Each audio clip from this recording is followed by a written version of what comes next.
2013 का साइंस और टेक्नोलॉजी का प्रश्न देखते हैं। हाँ, तो 2013 के प्रश्न पत्र में साइंस और टेक्नोलॉजी का पहला प्रश्न दिया है, पुनर्योजक डीएनए प्रौद्योगिकी यानी आनुवांशिक इंजीनियरिंग की बात कर रहा है, जीनों को स्थानांतरित होने देता है। ठीक है, और पूछा है कौन सा उत्तर सही है। इसमें पहला दिया है पौधों की विभिन्न जातियों में, बिल्कुल सही बात है। दूसरा दिया है जंतुओं से पौधों में, ये भी सही है। और तीसरा दिया है सूक्ष्म जीवों से उच्चतर जीवों में, ये भी सही है। तो हमारा विकल्प सही हो जाएगा डी। ठीक है, देखिए जो आनुवांशिक इंजीनियरिंग होती है, इसमें किसी विदेशी डीएनए यानी कि कोई वाह डीएनए को जीनोम में प्रवेश कराने की प्रणाली है। इस वांछित जीन के प्रवेश के माध्यम से वांछित उत्पाद प्राप्त किया जा सकता है। इसके विभिन्न चरण आनुवांशिक सामग्री का अलगाव, मान्यता स्थलों पर जीन काटना, पॉलीमरेज चेन रिएक्शन के माध्यम से जीन प्रतियों को बढ़ाना, डीएनए अणुओं का बंध तथा मेजबान में पुनः संयोजक डीएनए को प्राप्तकर्ता होस्ट सेल में जोड़ा जाता है। ठीक है, तो हमारा ये ऑप्शन सही हो जाएगा डी। चलते हैं नेक्स्ट क्वेश्चन की ओर। साइंस एंड टेक्नोलॉजी का अगला प्रश्न दिया है, अनाजों और तिलहनों के अनुप्रयुक्त रख रखाव और भंडारण के परिणाम स्वरूप अविशों का उत्पादन होता है, जिन्हें अफ्लाटॉक्सिन के नाम से जाना जाता है, जो सामान्यतः भोजन बनाने की आम विधि द्वारा नष्ट नहीं होते। अफ्लाटॉक्सिन किसके द्वारा उत्पादित होते हैं? तो देखिए, आपने रोटी पर फफूंदी लगते हुए देखा होगा। ठीक है, तो उसी के द्वारा अफ्लाटॉक्सिन बनते हैं। तो हमारा विकल्प सही हो जाएगा सी। थोड़ा सा आप अफ्लाटॉक्सिन के बारे में पढ़ लीजिएगा, इसके साथ ही जीवाणु, प्रोटोजोआ, फफूंदी, विषाणु, इन सब के बारे में अगर आप पढ़ लेंगे तो आगे आने वाले जो क्वेश्चन है वो आपको आसान लगने लगेंगे। ठीक है, चलते हैं नेक्स्ट क्वेश्चन की ओर। अगला प्रश्न दिया है, निम्नलिखित खनिजों पर विचार कीजिए। इसमें 3 स्टेटमेंट दिया हुआ है और पूछा है, उपयुक्त खनिजों में से मानव शरीर में पेशियों के संकुचन के लिए किसी या किन की आवश्यकता होती है। ठीक है, पहला स्टेटमेंट दिया है कैल्शियम। तो आप सभी लोगों को पता है कि कैल्शियम की कितनी ज़रूरत होती है बॉडी को, तो ये ऑप्शन हम लोगों का सही हो जाएगा। दूसरा दिया है लोहा। आपको पता है कि बॉडी में आयरन की भी कमी हो जाती है कभी कभी, तो उसका भी गोली हम लोगों को लेना पड़ता है। ठीक है, तो ये भी ऑप्शन सही है। एंड हमारा तीसरा दिया है सोडियम, तो यह भी सही है। ठीक है, बॉडी को इन सब चीज़ों की ज़रूरत होती है, तो हमारा ऑप्शन सही हो जाएगा डी। चलते हैं नेक्स्ट क्वेश्चन की ओर। हम लोगों का अगला प्रश्न दिया है, शीत कोष्ठ यानी कि कोल्ड स्टोरेज की बात कर रहा है, में भंडारित फल अधिक समय तक चलते हैं क्योंकि जो उनकी श्वसन की दर होती है वो धीमी हो जाती है। ठीक है, तो ऐसे में हमारा विकल्प सही हो जाएगा सी। उनकी श्वसन की जो दर है वो घट जाती है इसलिए। ठीक है, देखिए, फल तथा सब्जियों को लंबे समय तक ताज़ा तथा सुरक्षित बनाए रखने के लिए उन्हें कोल्ड स्टोरेज में रखा जाता है, क्योंकि खाद्य पदार्थ तापमान, आर्द्रता, यहाँ तक कि गैसों के संपर्क में आने से खराब हो जाते हैं। तो भोजन को खराब करने वाले जितने भी बैक्टीरिया हैं वो कम तापमान में या तो मर जाते हैं या तो शुष्क पड़ जाते हैं। ठीक है, तो हमारा ऑप्शन हो जाएगा सी। चलते हैं नेक्स्ट क्वेश्चन की ओर। हम लोग का अगला प्रश्न दिया है, साइकिल और कारों में बॉल बेयरिंग का प्रयोग किया जाता है, क्यों किया जाता है? ये हमारे दैनिक जीवन से जुड़ा हुआ है। देखिए, जो बॉल बेयरिंग होता है वो घूर्णी घर्षण को कम कर देता है, जिसके परिणाम स्वरूप आवर्तन के दौरान ऊर्जा की खपत में कमी होती है। इसका मुख्य उद्देश्य घर्षण को कम करना होता है। तो ऐसे में हमारा विकल्प सही हो जाएगा सी। पहिए और धुरी के बीच से संपर्क का प्रभावी क्षेत्र घट जाता है। ठीक है, हम लोग का अगला प्रश्न दिया है, निम्नलिखित परिघटनाओं पर विचार कीजिए और कौन सी सही दृष्टिभ्रम है इसको बताना है। ठीक है, तो आइए पहले ये जान लेते हैं कि आखिर दृष्टिभ्रम होता क्या है। देखिए, दृष्टिभ्रम से तात्पर्य किसी स्थिति का वास्तविकता से भिन्न होना है। जैसे गर्मी के समय जो सड़क होती है पानी जैसी दिखाई देने लगती है, जैसे सूर्य का अलग अलग रंगों में बदलना, सूर्य का अलग अलग समय पर अलग अलग स्थान पर होना, ये वास्तविक थोड़ी है। सूर्य तो एक जगह स्थित होता है, तो इसी को कहते हैं दृष्टिभ्रम।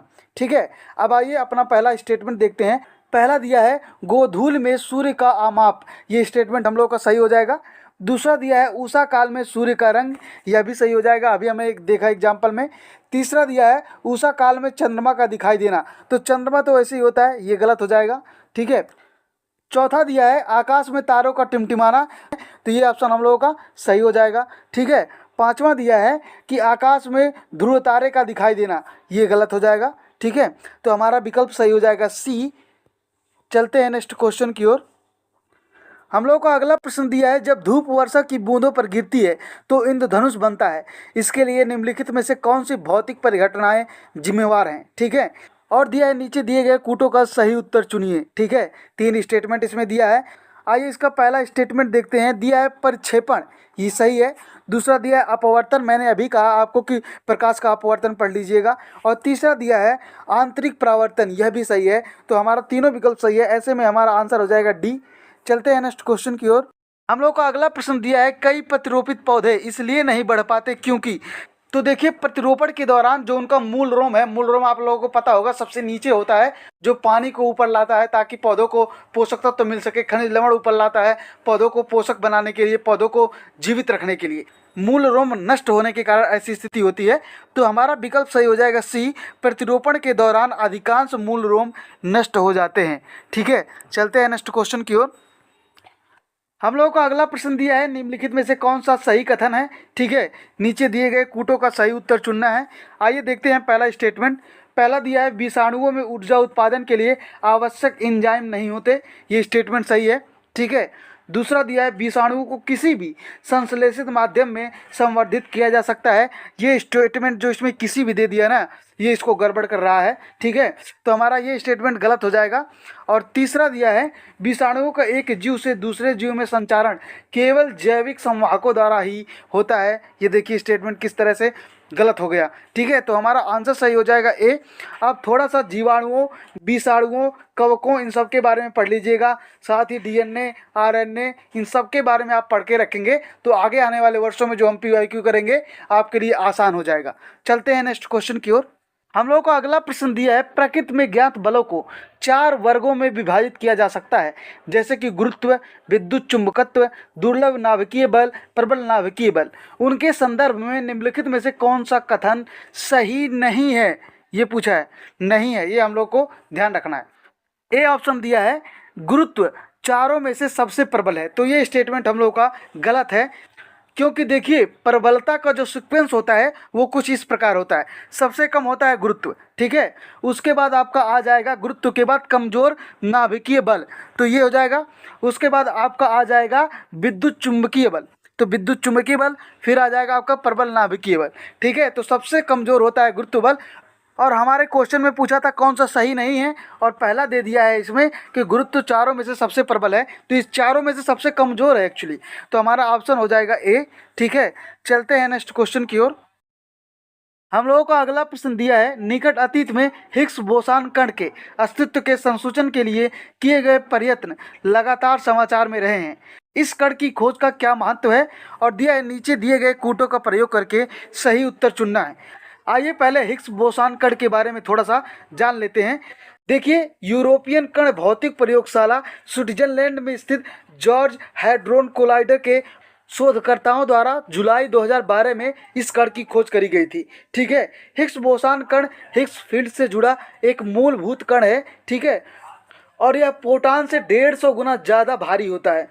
यह चार्ज रहित, यानी कि इस पर किसी भी प्रकार का न धन आवेश न ऋण आवेश, कोई आवेश नहीं होता है। ठीक है, यह एकमात्र प्राथमिक कण है जिसमें घूर्णन नहीं होता, इसे गॉड पार्टिकल्स भी कहा जाता है। ठीक है, हिग्स क्षेत्र यह वर्णन करता है कि मौलिक कणों में संहित कैसे मिलता है। ठीक है, ब्रह्मांड की उत्पत्ति संबंधित अन्य रहस्यों का भी पता लगाया जा सकता है।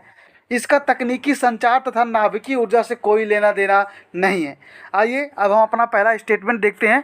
दिया है यह हमें समझने में मदद करेगा कि मूल कणों में संहित क्यों होती है, स्टेटमेंट सही है, अभी हमने एक्सप्लेनेशन में देखा।